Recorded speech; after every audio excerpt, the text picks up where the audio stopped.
Hello. जी या नमस्कार।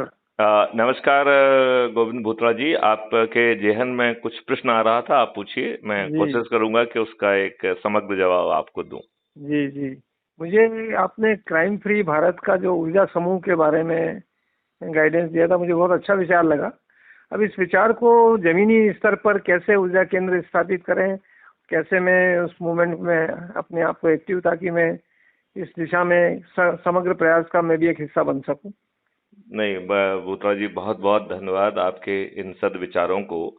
देखिए, मैं इसको कुछ इस ढंग से रखना चाहूंगा कि जब चारों तरफ जो है नेगेटिव शक्तियां बलवान हो जाती हैं और जी उनको अपन सुविधा के लिए आसुरी शक्तियां भी कह सकते हैं, तो जी हाँ। इन आसुरी शक्तियों से लड़ने के लिए हमें वैदिक ज्ञान की जरूरत होती है, राइट। जी यदि हम वेदों में थोड़ा सा भी घुसते हैं तो जी हाँ। ढेर सारी आपने जो है ना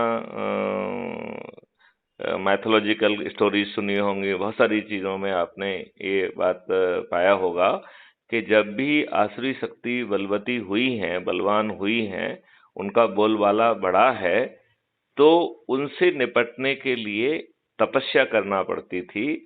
और जी तपस्या करके लोग बाग ब्रह्मा विष्णु महेश से अस्त्र प्राप्त करते थे, जिसको अपन ब्रह्मास्त्र कहते हैं, शिव अस्त्र कहते हैं।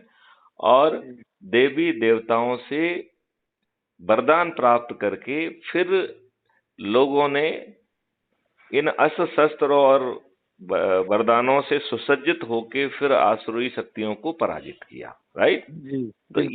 ये कॉन्सेप्ट वहां से लेकर आए हैं, राइट। जी अब हाँ। डेमोक्रेसी की तपस्या है कि लोगों को ऊर्जाकृत करना, लोगों के अंदर जो है, जो एक बेबसी छाई हुई है, जो एक नकारात्मक छाई हुई है, जिसके जी कारण वो अपने आप को असहाय और बेबस महसूस करते हैं।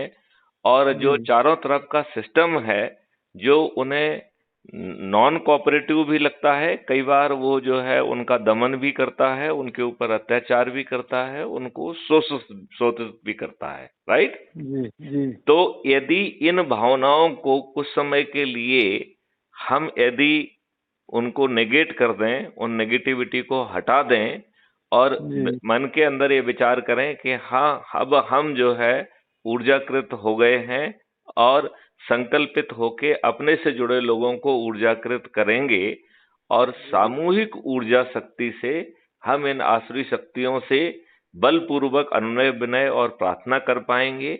यदि वो जी उस विनती को नहीं सुनते हैं तो हम उन्हें विवश भी कर पाएंगे। और हेलो। जी जी हाँ, और यदि फिर भी नहीं सुनते हैं तो हम उन्हें पराजित भी कर पाएंगे। जी हाँ। ठीक है ना, ये हो गया है बेसिक कॉन्सेप्ट। जी अब इसमें आप और कुछ पूछना चाहें इसको और इलाबोरेशन के लिए, या फिर और मैथोलॉजी के बारे में आप कुछ जानना चाहते हैं मुझे तो आप उसके मुझे तो बारे ये में है कि ऊर्जा के जो संकल्प हैं उनको हम हम्म, नरेट करें, ताकि वो विचार जो है लोगों को कैसे, मतलब जो आपने विचार में रखा, अगर सूत्र के रूप में अगर देखें, तो जैसे मुझे ही संकल्प लेना है कि मुझे जो है, मैं नकारात्मक ऊर्जा से निकल रहा हूँ या सकारात्मक ऊर्जा मेरे अंदर आ रही है, और ये इन इन विचारों की एक श्रृंखला सरी की जो है, ताकि वो एक हमारा मंत्र बन जाएगा। बिल्कुल ठीक है। तो उसमें हमको यही कहना है कि मैं जो है आज अपने आप को ऊर्जाकृत कर रहा हूं।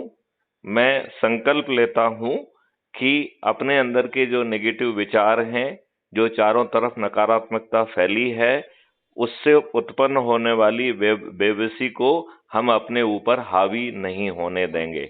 अपने अंदर की सकारात्मक ऊर्जा को महसूस करेंगे और उस ऊर्जा को हम, जैसे चुंबक जो है लोहे को ऊर्जाकृत करता है, उसी फिलॉसफी से हम अपने जुड़े हुए लोगों को, जिनसे हमारे बरसों से संबंध हैं, उनसे जी हम बातचीत करेंगे। जो जो विदेश में हैं, एनआरआई हैं, उनसे जो है व्हाट्सएप से या उससे बात करेंगे। जो व्यक्ति भारत में ही, आप जहां रह रहे हैं उससे हटके किसी दूसरी जगह पे रह रहे हैं, उनसे बातचीत करेंगे, एक एक व्यक्ति से दिन में, केवल एक एक, राइट। जी और तीसरा काम जो है उसमें बचे हुए समय में हम जो व्यक्ति हमारे जहां हम रह रहे हैं स्थानीय जगह पे, जहां पे जी हम फेस टू फेस कम्युनिकेशन कर सकते हैं, वहां पे हम उनको या अपनी जगह बुला लें, या हम उनकी जगह चले जाएं, या किसी तीसरी जगह पे इकट्ठे हो जाएं, और बड़ी भीड़ की जरूरत नहीं है। 2 4 5 जो है मित्रगण, 2 4 5 लोग जो है वो पर्याप्त है, मतलब बहुत भीड़ की जरूरत नहीं है उसमें। हाँ, एक सामूहिक ऊर्जा के रूप में, केंद्र के रूप में इकट्ठे हाँ, हो जाएंगे। इसमें जो मैं समझाने की कोशिश कर रहा हूँ कि वो बहुत बड़ा आयोजन कर रहे हैं, 30 35 लोगों को इकट्ठा कर रहे हैं, तो आपका संवाद अच्छे ढंग से नहीं हो पाएगा। हाँ, तो चाहे 2 लोग हों या 3 लोग हों या 5 लोग हों, बड़े ग्रुप को ना किया जाए, छोटे ग्रुप में बैठ के बात की जाए, आत्मीयता से बात की जाए उनसे। जी जो हमारे ऑलरेडी जो वीडियोज हैं, एक आध वीडियोज उनके साथ जो है ना, उनके उपस्थिति में सुन लिया जाए, ठीक है ना, जी और जी फिर उस पर थोड़ा सा विचार विमर्श करके इन शब्दों में कि मैं भी जो है अपने आप को ऊर्जा केंद्र घोषित करता हूं, मैं संकल्पित करता हूं कि अपने 24 घंटे के समय में से 1 घंटे या 2 घंटे जो जिसके लिए समय हो, वो हम जी प्रतिदिन जो है संकल्प के साथ निकालेंगे, राइट। जी और बिल्कुल। हम ये भी संकल्प करते हैं कि जो काम हम करते रहे हैं उसमें कोई कमी नहीं लाएंगे, हम उसे यथावत करते रहेंगे। जी so it is not a substitute. बात समझ रहे हैं ना बराबर। आप? जी ये हाँ। कोई जो है वो नहीं है कि सब्स्टिट्यूट हो, ठीक है ना। मतलब ठीक है। जो हम काम कर रहे हैं, जैसे अज्यूम करिए कि कोई व्यवसाय कर रहा है, कोई समाज सेवा कर रहा है, हम ही कह रहे हैं, इवन कोई राजनीति भी कर रहा है, इसको किसी जी पार्टी वार्टी से कोई लेना देना नहीं है, राइट। हम्म, तो वो पार्टी से जुड़ा हुआ व्यक्ति हो, समाज सेवा से जुड़ा हुआ व्यक्ति हो, व्यवसाय से जुड़ा हुआ व्यक्ति हो, सेवा से जुड़ा हुआ हो, इसमें जी कोई भी कंडक्ट रूल का वायलेशन नहीं है। लिहाजा शासकीय सेवक भी अपने आप को संकल्पित होकर ऊर्जा कृत कर जी सकते हैं, क्योंकि जी वो ऐसा कोई भी कंडक्ट नहीं कर रहे हैं जो जी हाँ, कंडक्ट रूल का वायलेशन हो, राइट। बराबर। तो इसमें शासकीय सेवक भी जुड़ सकते हैं, राइट, जी हाँ बिल्कुल। बल्कि उनको भी जोड़ा जाए, ठीक है ना। और वो बिल्कुल सकारात्मक होंगे तो उनके कारण जो दूसरे लोगों को नकारात्मकता मिलती है वो भी थोड़ी कम हो जाएगी कि नहीं जी हो जाएगी। बिल्कुल अच्छा, बिल्कुल। देखिए बहुत सारे शासकीय सेवक भी तो फ्रस्ट्रेटेड हैं। हाँ, निश्चित जब रूप उन्हें से। लगता है कि वो काम नहीं कर पा रहे हैं, जब उनको ये लगता है कि उन्हें काम नहीं करने दिया जा रहा है, जब उन्हें लगता है कि उनका बार बार ट्रांसफर किया जा रहा है, जब उन्हें लगता है कि दूसरे लोग जो है पैसे देकर अपना स्थानांतरण करा ले रहे हैं, या कुछ लोग जो है कम मेरिट के बावजूद भी ज्यादा अच्छी जगह पे बैठे हुए हैं, जिसको मलाईदार पोस्टिंग आप कहते हैं, तो कुछ लोग मलाईदार पोस्टिंग पर बैठे हुए हैं। इन सब चीजों से शासकीय सेवकों के दिमाग में भी थोड़ी सी निराशा और बेबसी जागती है, राइट। जी जी तो ये इसमें सभी लोग जुड़ सकते हैं। अच्छा, जी दूसरी बात है, किसी से ये कॉन्सेप्ट compete नहीं कर रहा है, राइट। तो हम्म, जैसे अज्यूम करिए कि आप स्वास्थ्य के क्षेत्र में कुछ करना चाह रहे हैं, तो आप उसे करिए, उसको बदलने के लिए नहीं कहा जा रहा है, ठीक है ना। जी जी बल्कि उल्टा प्रेयर की जा रही है कि आप उसे और श्रद्धा और के अच्छे साथ से कर करिए, सकें। और अच्छा। श्रद्धा के साथ करिए, और जी कमिटेड होके करिए, और जी पॉजिटिव भावना से करिए। तो जी आप उसमें जो है उसी काम को करने में आपकी प्रोडक्टिविटी और ज्यादा अच्छी हो जाएगी। आप जो भी कर रहे हैं, चाहे बिल्कुल। आप व्यवसाय कर रहे हो, चाहे आप दुकान खोल रहे हो, चाहे आप कोई जो है जो भी जो काम कर रहा है, राइट। जी उसमें उसमें कोई भी व्यवसाय, कोई भी काम, समाज सेवा, राजनीति सब जुड़ गई है, उसमें राजनीति भी दूर नहीं है। सभी जी जातियां और सभी धर्म भी जुड़ गए हैं। जी क्राइम फ्री भारत का ये मानना है कि धर्म वाले अपने ही धर्म वालों का दोहन कर रहे हैं, जी जाति वाला अपनी ही और अपने आप को नेता बना के अपनी जाति का ही दोहन कर रहा है, हाँ राइट। बराबर। और जी हाँ राजनेता तो शुद्ध रूप से जो है ना मूर्ख बना के दोहन कर ही रहा है, राइट। जी हाँ तो ये तीनों लोग जो है, तो इसमें कोई जाति का बंधन नहीं है, कोई धर्म का बंधन नहीं है, कोई व्यवसाय का बंधन नहीं है, कोई बंधन नहीं है।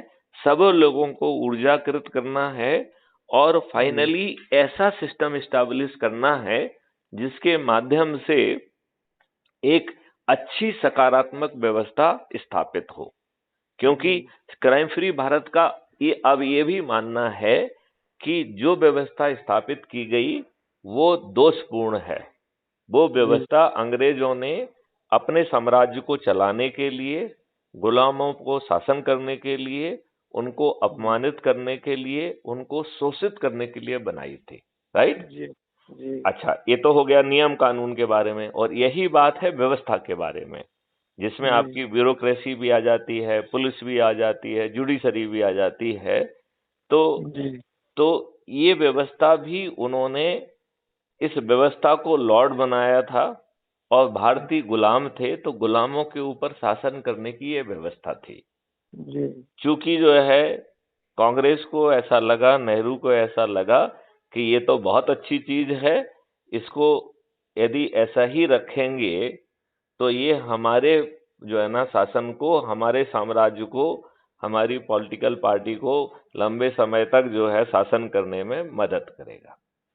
जी राइट? तो ये, अब ये जो व्यवस्थाएं हैं, चाहे वो अंग्रेजों के द्वारा समय की हों, चाहे हम उसके बाद में लाए हों, ये सब निर्णय जो है पार्लियामेंट के अंदर बैठ के लिए गए हैं। आप जी मानते हैं कि नहीं? जी हाँ। तो क्या हम कोई भी चीज पार्लियामेंट के बाहर बैठ के कर सकते हैं क्या? इसमें हमें अन्ना जी का जो आंदोलन है उससे कुछ सबक लेना चाहिए। जी देखिए, अन्ना जी को जो आंदोलन को जो समर्थन मिला, उससे ज्यादा तो किसी को समर्थन नहीं मिला। जी पूरा देश आंदोलित हो गया था। जी पूरा देश उठ खड़ा हो चुका था, और पूरा देश जो है वो अन्ना जी के समर्थन में खड़ा था। राइट? जी हाँ। जो दिल्ली में था वो भी, जो दिल्ली के बाहर था वो भी। ठीक है ना? हम्म।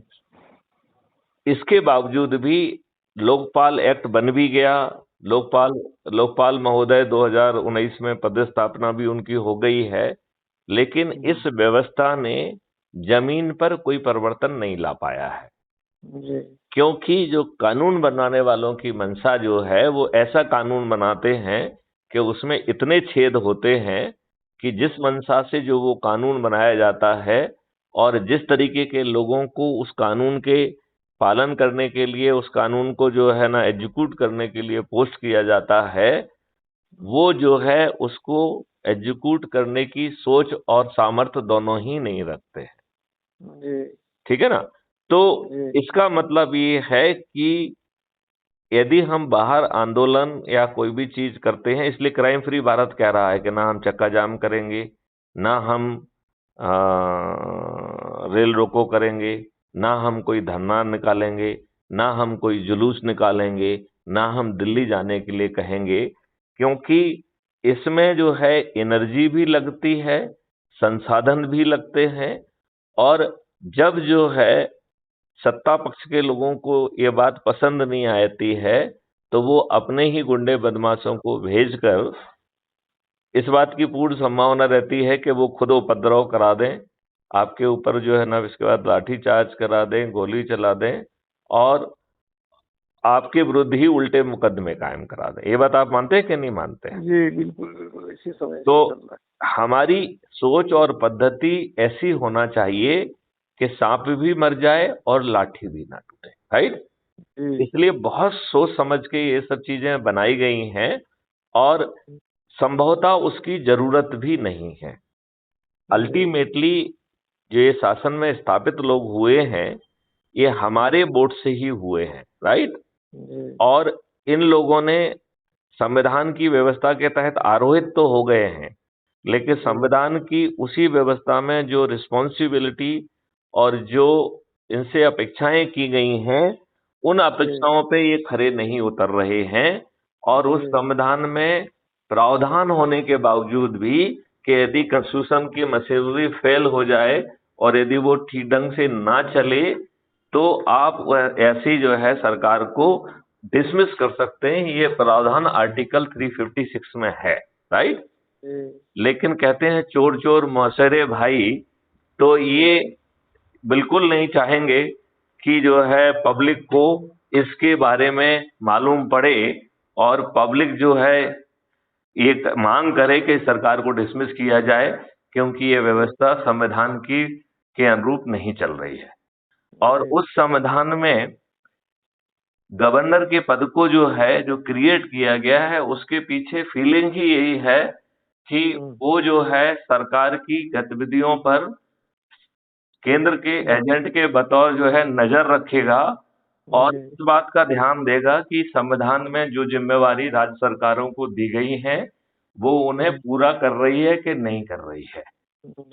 तो मेरा ये मानना है, जैसे अपन यदि स्पेसिफिक एग्जाम्पल लें तो वेस्ट बंगाल में चुनाव के बाद जो हिंसाएं हुई, चुन चुन के टीएमसी वालों ने जो है भाजपा के कार्यकर्ताओं को मारा, बलात्कार हुए और क्या क्या नहीं हुआ, और वो भी सैकड़ों की संख्या में। लेकिन पुलिस ने और प्रशासन ने और सरकार ने जो कार्रवाई अपेक्षित थी उस ढंग से नहीं की, क्योंकि ये अपराध करने में टीएमसी के खुद के लोग इन्वॉल्व थे। राइट। अब सवाल ये उठता है कि गवर्नर महोदय मीडिया के सामने बहुत बार रोते पाए गए हैं। राइट। लेकिन जब उनके हाथ में जो है संविधान ने कलम दी हुई है तो वो अपनी रिपोर्ट प्रेसिडेंट को क्यों नहीं भेजते हैं कि साहब ये साक्ष्य हैं और ये सरकार संविधान की व्यवस्था के अनुसार नहीं चल रही है, लिहाजा मैं अनुशंसा करता हूं इसे आर्टिकल 356 के तहत डिसमिस किया जाए। और प्रेसिडेंट जो है उसको कैबिनेट के पास भेजेगा, कैबिनेट विचार करके उसको अनुमोदित कर देगा, तो आर्टिकल 356 जो है वो इम्प्लीमेंट किया जा सकता है। और फिर जो सुप्रीम कोर्ट का निर्णय है उसके हिसाब से हम जो है जो भी पार्लियामेंट वगैरह से अनुमोदन करना है वो भी हो जाएगा, कोई बहुत बड़ी बात नहीं है। राइट। तो सवाल ये उठता है कि ये सोच होना चाहिए ना, क्योंकि कई बार प्रॉब्लम क्या होती है कि चलिए ठीक है, हमको वेस्ट बंगाल की जो है ना सरकार चूंकि दूसरे पार्टी की है, टीएमसी की है, लिहाजा हमें उसको गिराने में कोई दिक्कत नहीं है। लेकिन जो दूसरी पार्टी जो है ना राज्यों में, इनके लोग भी तो संविधान की व्यवस्था के अनुसार काम नहीं कर रहे हैं बहुत सारी जगह पे। राइट। वहां भी तो केस नहीं लिखे जा रहे हैं। तो we want to be selective, तो ये सिलेक्टिव से काम नहीं चलता है। राइट। तो अब इस प्रश्न पे अपन वापस आते हैं कि यदि हम जो है पार्लियामेंट के मंदिर में बैठ के बड़ी बारीकी से नियम कानून जो है बनाए और जो हमारी व्यवस्था है उसे हम अकाउंटेबल बनाए। राइट। जैसे क्राइम फ्री भारत की जो 5 मॉड्यूल्स हैं जिसमें कि कहा गया है कि आपका बिना थाने जाए आज की तुलना में 1000 गुना ज्यादा transparent and with audio video records के साथ जो है वकीलों के जो है इंटरप्रिटेशन के और उनकी गवाही के साथ, यदि उसमें लैंग्वेज की प्रॉब्लम है तो लैंग्वेज इंटरप्रेटर के साथ, और जो व्यक्ति ऐप से जाके एफआईआर दर्ज करने में मदद करेगा, he will also become the witness to the process of FIR। और हर चीज ऑडियो वीडियो में जो है न केवल रिकॉर्ड होगी बल्कि डेट टाइम और लोकेशन के साथ स्टैम्प होके इनक्रिप्ट होके हैश वैल्यू से लॉक हो जाएगी और उसी समय वो जो है एक क्लाउड स्पेस में चली जाएगी, सर्वर स्पेस में चली जाएगी, जिसे हम लोगों ने नाम दिया था डिजिटल चित्रगुप्त, या जिसका लीगल जो नाम था national authority for scientific and technical assistance in investigation and detection of crime, जिसकी एक पूरा ड्राफ्ट जो है ऑलरेडी बीपीआरएनडी के माध्यम से गवर्नमेंट ऑफ इंडिया को सबमिट किया गया है सितंबर 2020 में। राइट।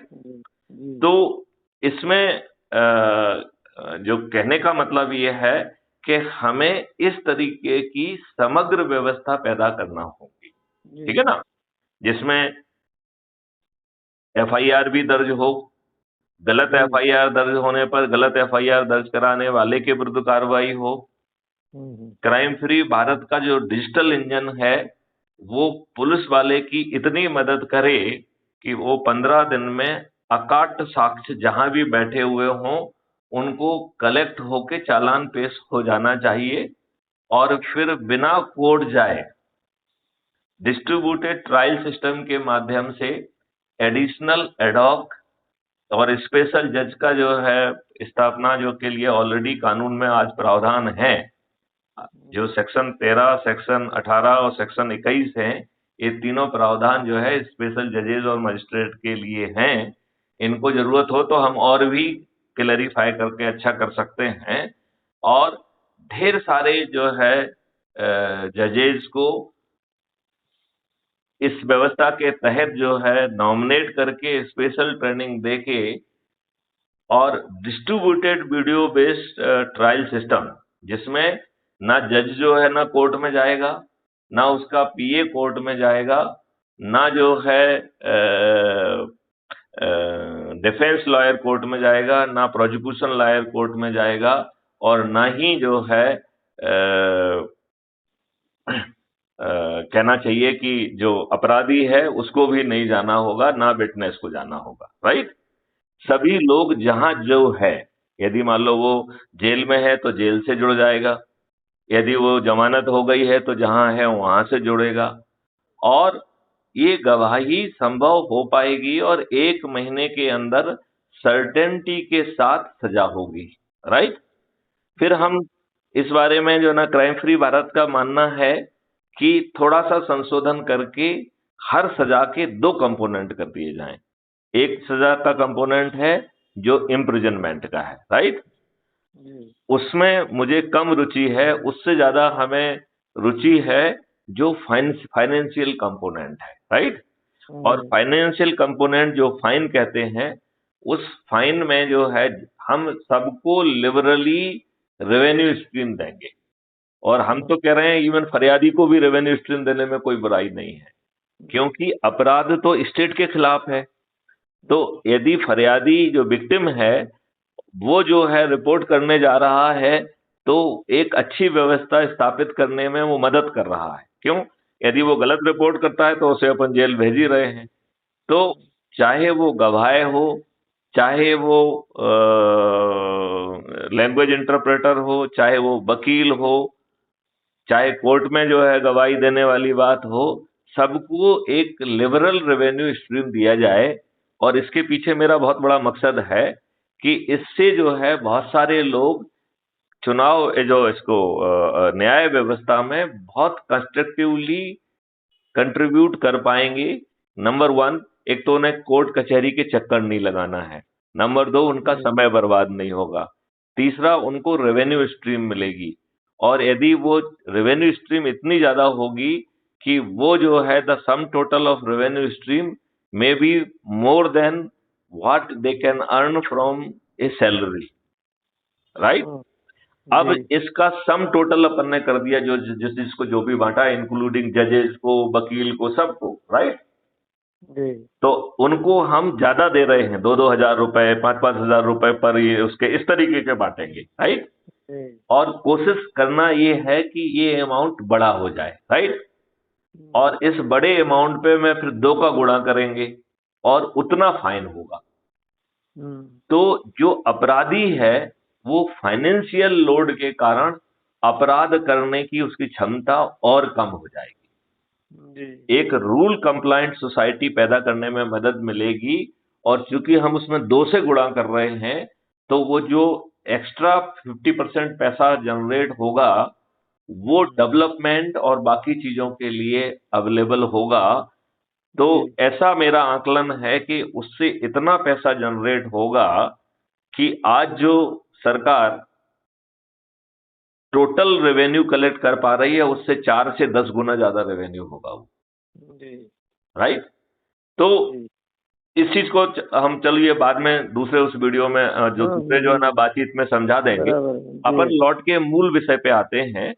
मूल विषय ये है कि क्राइम फ्री भारत जैसे सोच रहा है, ऐसी समग्र व्यवस्था हर क्षेत्र में करना होगी, राइट। जैसे उसकी 4थी सर्टेनिटी है कि डिजिटल चित्रगुप्त के माध्यम से हम स्मार्ट इंटरवेंशन प्रोसेस के माध्यम से अपराध घटित करने के लिए, अपराध करने के लिए अपराधी निकल रहा है और सिस्टम उसे स्मार्ट इंटरवेंशन प्रोसेस के तहत पकड़ ले रहा है, और ऐसा शुरू में 40-50% केसेस में होगा, और 3-4 साल में ही जैसे जैसे डाटा की रिचनेस बढ़ती जाएगी, ये बढ़ के 90%, 95% और 99% तक पहुंच जाएगा। राइट? तो भारत में अपराध करना मुश्किल हो जाएगा। राइट?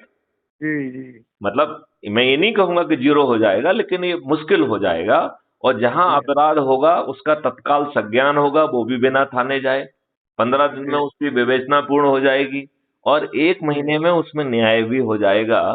तो कि कोई जो है वित्तीय कारण से अपराध नहीं करेगा। राइट? अभी क्या होता है कि it is a biggest paying sector of the economy. आप एक फोन करते हैं, आपके पास एक खोखा पहुंच जाता है, आप बताइए कौन सा व्यवसाय इतना पैसा दे सकता है आपको। यही कारण है कि मैं गुना जिला के एसपी रहा हूं, वहां पे सब क्रिमिनल ट्राइब्स हैं, सभी तरीके के अपराध करने वाली जातियां हैं, प्रजातियां हैं, और वो जो है उनको ढेर सारी जमीन शासन ने दी है, इसके बावजूद भी वो अपराध करना नहीं छोड़ते हैं, और बड़ा सिंपल कारण है उसका। क्यों? क्योंकि अपराध करने में वो ज्यादा कमा पाते हैं, जितना वो खेती करेंगे, फलाना करेंगे, उससे उनको कम आय मिलती है। राइट? तो उनको लगता है कि अपराध किया जाए। राइट? अब यदि हम अपराध करने की ऑप्शन को बंद कर देंगे, तो फिर उन्हें वो खेती करना लाभ का सौदा दिखेगा कि नहीं दिखेगा? बिल्कुल। तो फिर वो जो है रिहैबिलिटेट होना चाहेंगे। तो ऐसी 5 सर्टेनिटी हैं। ये जस्ट मैं ये बता रहा हूं कि हर क्षेत्र में हमें इस तरीके की पूरी इंटीग्रेटेड होलसम जो है ना सॉल्यूशन लाना पड़ेगा। अकेला कानून बना दिया तो नहीं चलेगा। जैसे इसमें देखो, हर चीज पे गए अपन, एफआईआर से गए, पुलिस वाले से इन्वेस्टिगेशन 15 दिन में कैसे कराया जाएगा, वो उसका सपोर्ट सिस्टम क्रिएट किया, वो भी टेक्नोलॉजी ड्रिवन। फिर जो है 1 महीने में बिना कोर्ट जाए डिस्ट्रीब्यूटेड कोर्ट ट्रायल सिस्टम के माध्यम से न्याय की संपूर्ण व्यवस्था कर दी।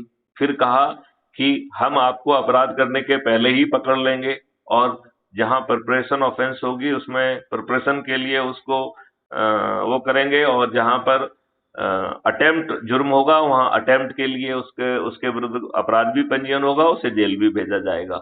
तो आप ये देखिए कितनी व्यवस्था जो इतनी बड़ी आपने सोची है।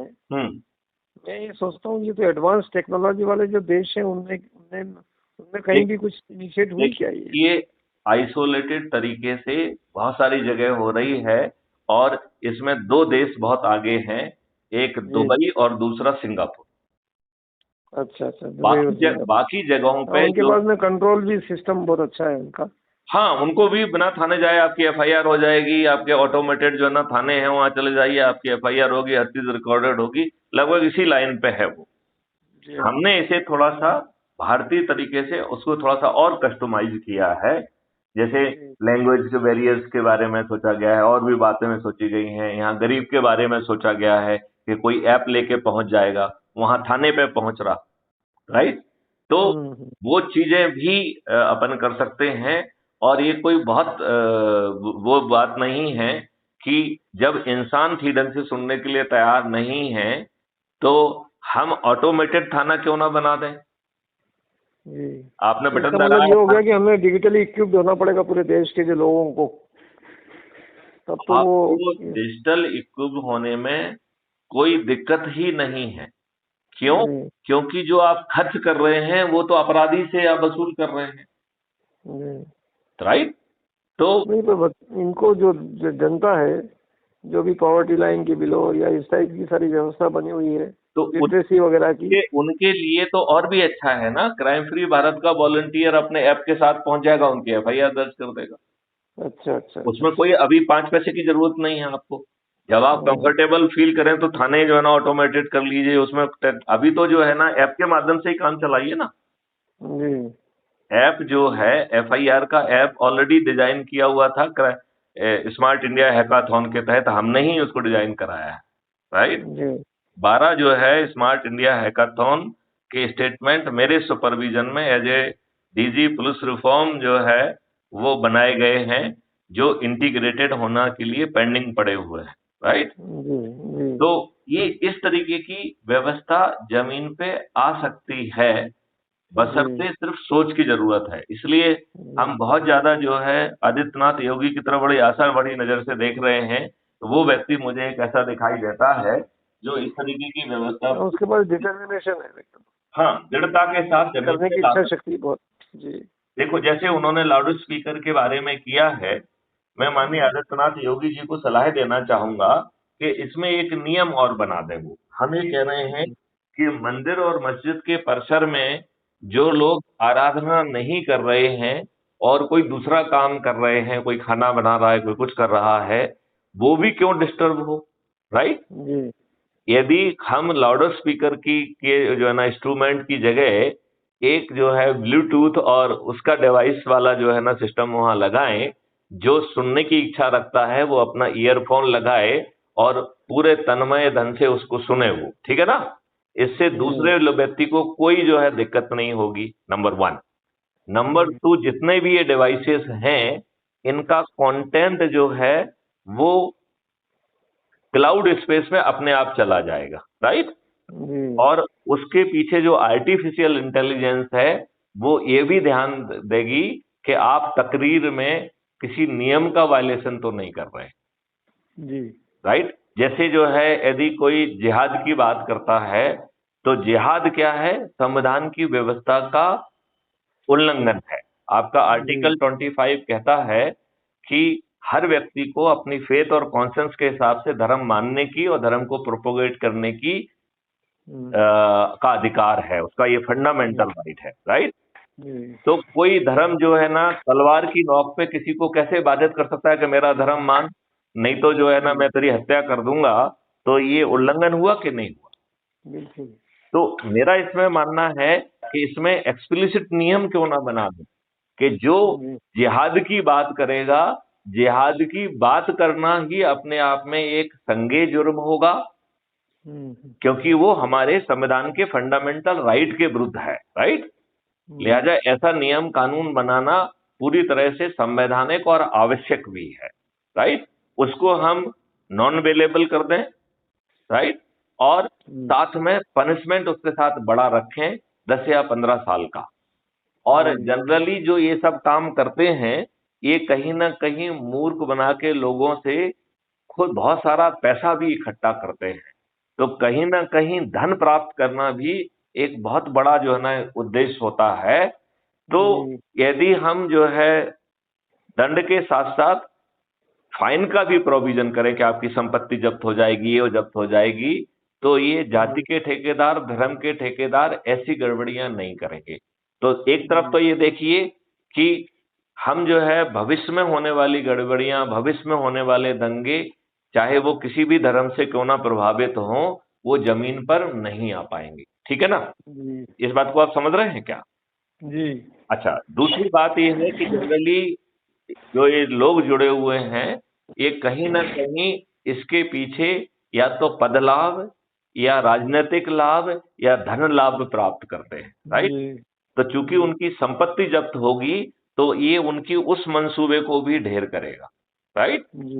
तो इस तरीके की गड़बड़ियां और देखिए ये तो हो गया है बाय प्रोडक्ट। और सीधा देखिए कि जो लोग जो है ना मंदिर में हैं, मस्जिद में हैं, वो जो खुद आराधना नहीं कर रहे हैं उस समय उनको कोई डिस्टरबेंस नहीं होगा, राइट। आप जो बच्चा पढ़ रहा है उसके अध्ययन में दिक्कत नहीं आएगी, कोई जो है किसी का इलाज चल रहा है तो उसको दिक्कत नहीं आएगी। तो इस तरीके की व्यवस्था करना पहले मुश्किल था, अब इस तरीके के डिवाइस बहुत सस्ते मिल रहे हैं और इससे पूरी व्यवस्था बदल सकती है। तो मेरा सोचना है कि अब हमें एक कदम आगे चल के सोचना चाहिए। जी। जैसे माननीय आदित्यनाथ योगी जी ने बहुत अच्छा सोचा, बहुत अच्छा किया, मैं उनकी बहुत जो है स्तुति करता हूं, मैं उनकी बहुत जो है तारीफ इस बात के लिए करना चाहूंगा। और मैं उनसे इस बात की रिकमेंडेशन करना चाहता हूं कि एक नियम ये भी बना दें कि किसी भी धार्मिक प्रोसेशन में, किसी भी धार्मिक जुलूस में, किसी भी धार्मिक स्थान पर लाउड स्पीकर तो नहीं होंगे, उसके साथ साथ जो है देयर विल बी ब्लूटूथ और वाईफाई डिवाइसेस, जहां पे कि जो लोग उसमें सम्मिलित होना चाहते हैं, जो लोग उसे सुनना चाहते हैं, वो ईयरफोन के माध्यम से उसे सुने। इससे जो सुन रहा है उसे ज्यादा धर्म का लाभ मिलेगा, राइट, क्योंकि वो कॉन्सेंट्रेटेड होगा। और दूसरी बात है, दूसरों को डिस्टरबेंस नहीं होगा। तो आपके जो टेक्नोलॉजिकल एक्सपर्ट हैं वो इसका कोई एस्टिमेट देंगे कि अगर कहीं कोई इस प्रोग्राम के अंदर कोई इस ढंग का करना चाहे एज ए वर्किंग मॉडल ही है? देखो मैं आपको एक चीज बता रहा हूँ, इसको व्यक्तिगत स्तर पे आप करोगे तो लाभ नहीं मिल पाएगा। इसमें हमें जो व्यवस्था है वो पार्लियामेंट के मंदिर से यदि हम फ्लो करेंगे तो टेक्नोलॉजी कोई इशू नहीं है। टेक्नोलॉजी तो बहुत आगे निकल चुकी है। हम लोग कोई रॉकेट जो कॉस्ट है, जो इक्विपमेंट और सारे जो चीजें चाहिए कि उसकी कॉस्ट इन्वॉल्व होगी ना। तो कॉस्ट की क्या प्रॉब्लम है? जब आप इतना दिखावा कर रहे हैं, इतनी चीजें लगा रहे हैं, ये कौन सी सस्ते आ रही हैं? उससे कम में आ जाएंगी। अच्छा, आपका जो है ईयरफोन्स जो है 50 रुपए से 100 रुपए के बीच में अवेलेबल है। आप जो है मैं अभी आपका ग्रुप तो शुरू कर देता हूँ मैं ये, मुझे अभी कहीं शादी में जाना है तो अभी। अच्छा, ठीक बात है, ठीक बात है। अच्छा, आपका कोई क्वेश्चन, क्योंकि बात काफी लंबी फैल गई, तो आपका जो मुद्दे पे कोई प्रश्न हो तो पूछ लीजिए आप। बस मेरा तो ये, मैं अभी एक तो पहली बात है कि मुझे एक पॉजिटिव एनर्जी का जो एक सोर्स मिला है इसको मैं यूज करना चाहता हूँ, क्योंकि मैं रचनात्मक काम कर ही रहा हूँ और मुझे जो है ऊर्जा, निगेटिव ऊर्जा से निकलने का एक रास्ता मिला है। और इस टाइप के लोग जब जुड़ते जाएंगे तो एक शक्ति बनकर व्यवस्था परिवर्तन का सूत्र बनेंगे। ये मेरी शुभकामना इसके लिए है। बिल्कुल। और इसमें एक चीज और भी आगे कही गई है कि जैसे आपने 10,000 लोगों को यदि ऊर्जाकृत कर दिया तो आप ऊर्जा केंद्र की बजाय महा ऊर्जा केंद्र कहलाएंगे, राइट। कल यदि क्राइम फ्री भारत को जो है व्यवस्था परिवर्तन के नाम पर यदि फील्ड में उतरना होता है तो इन महा ऊर्जा केंद्रों को ही एमएलए एमपीज के टिकट का डिस्ट्रीब्यूशन होगा।